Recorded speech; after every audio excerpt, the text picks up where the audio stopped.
see that? That's not good. No, that's not good. That was a clip from the newest film to hit theaters, Paul Blart, Mall Cop 2.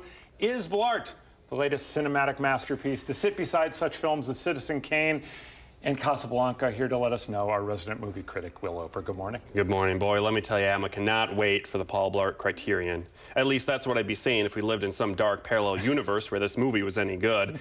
Unfortunately, we still live in a universe where the Blart franchise exists at all.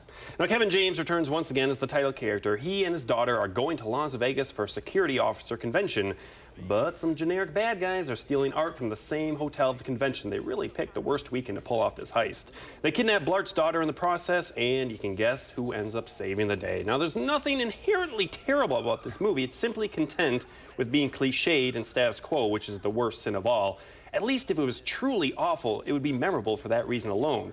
Instead, the movie is predictably dull and endless. Even the bad guys don't meet Blart until over half the movie is finished. There's no heartbeat. This movie is straight flatline. Now listen, I'm all for dumb, guilty pleasure comedies, but at the very least, you should have memorable characters, an inventive plot, or quotable lines.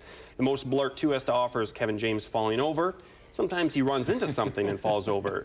Sometimes something hits him and he falls over. You get the point. And you thought roughly 37 times? I think about 37 times, yes.